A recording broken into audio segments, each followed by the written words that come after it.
Last week I found that the bees were in the top part in the feeder,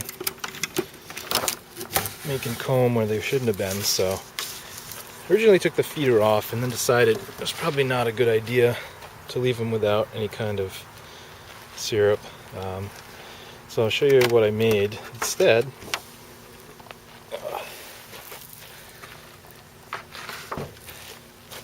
So I had to put this on there. I found quite a few dead bees in this top part, even still, after they weren't able to crawl up in here. So looks like they're taking some of the sugar water, but not a lot. But I made this board and it's got screen so that they can't get up in this top part anymore. Let's see.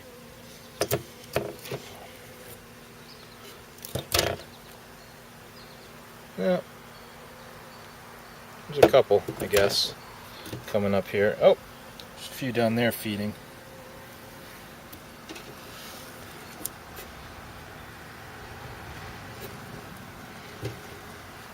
I bought these tops here. Are a single piece lid. The lid that I got with these I tried originally, and they have like a depression. I don't think that the bees are able to get to it. So I'm going to take this top part off, and we're going to do an inspection in the hive. And basically, I'm just looking to see if the comb's being built straight. You can see the activity here at the entrance, and if I can find the queen, that would be great. Otherwise, I want to make sure that there's evidence that she's still around. I saw eggs last time. It'd be cool if there's more eggs, and if there are some capped brood in there, that'd be a good sign that I have a healthy queen. So we'll look for those things. Beyond that, I'm not quite sure, so we'll see what we find.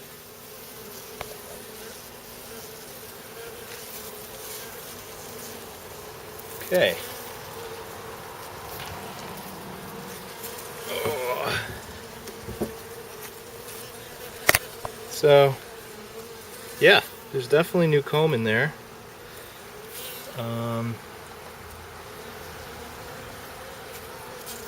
It looks like I'm going to have a heck of a time getting some of these frames out, but we'll see.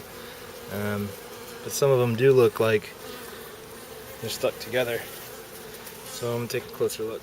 So I can see right away that some of it is stuck together. I don't know how well this is going to look. This is going to come out. But you can see some of it was stuck together. But for the most part, that doesn't look too bad. That looks good.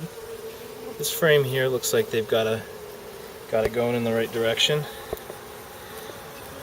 This one, not so much. Although, yeah, no, that doesn't look too bad. So I'm going to clean up a little bit that's going in the wrong direction here. Probably just going to have to cut it out, unfortunately. So this is kind of cool. I don't know if you can see in here, but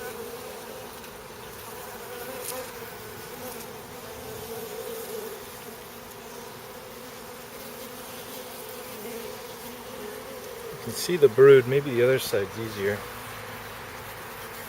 Turn it around here.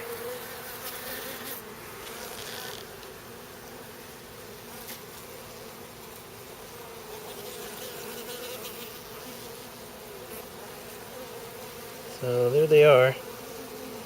Baby bees, not yet capped. They're still the larvae stage, I guess. Okay, so this is what I was looking for, and I'm going to ask my friends online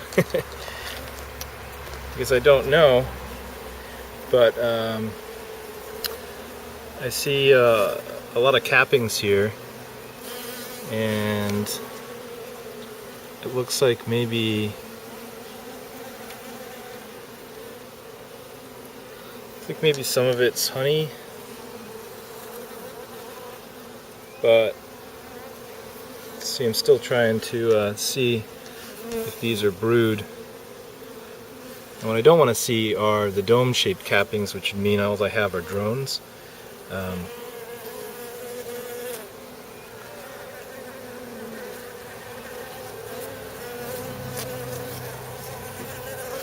This frame's pretty good, actually. They started going on a diagonal right there. I'm going to try and just push it in straight with my finger. I'm hoping that as they build out more of these frames, they'll just end up naturally going more straight on them. But I don't know.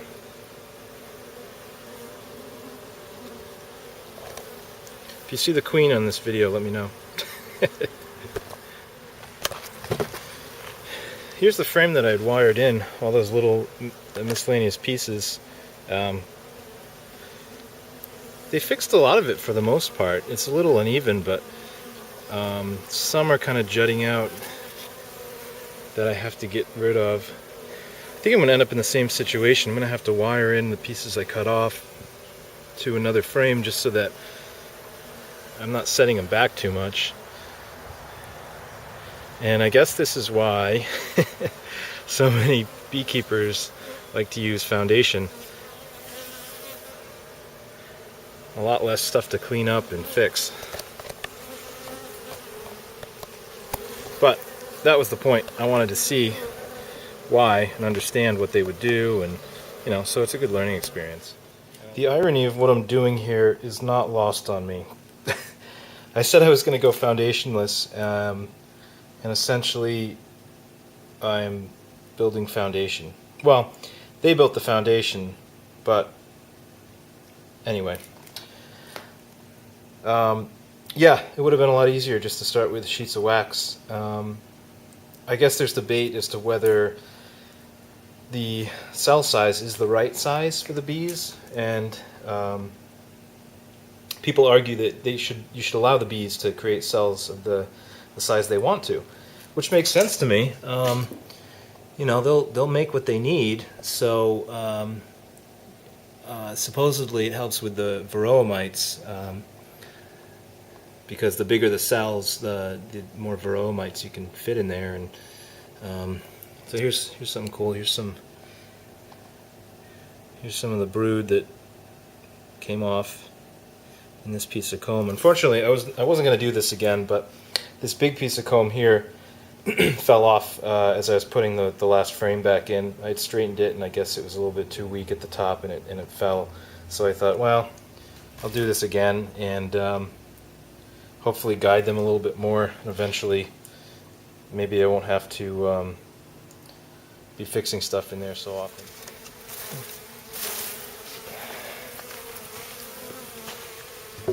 Okay. So I'm going to move these aside. These ones are empty.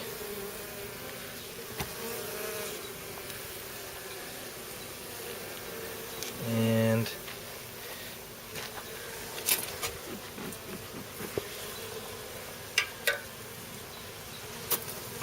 this is the frame that I think that big piece of comb fell off of. Oop. I'm getting stung in the leg. On the right hand side here. So I think I'm going to put it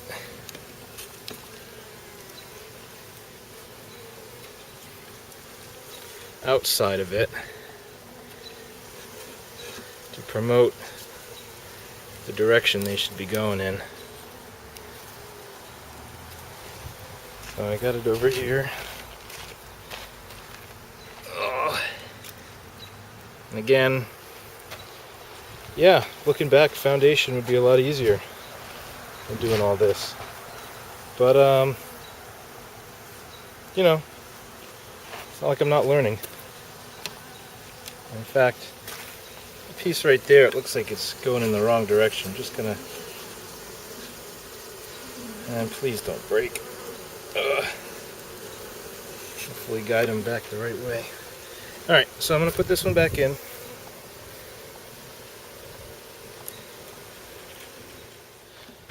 Alright, laptop back on and visit in another week.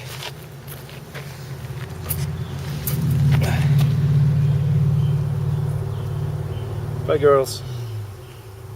Work hard.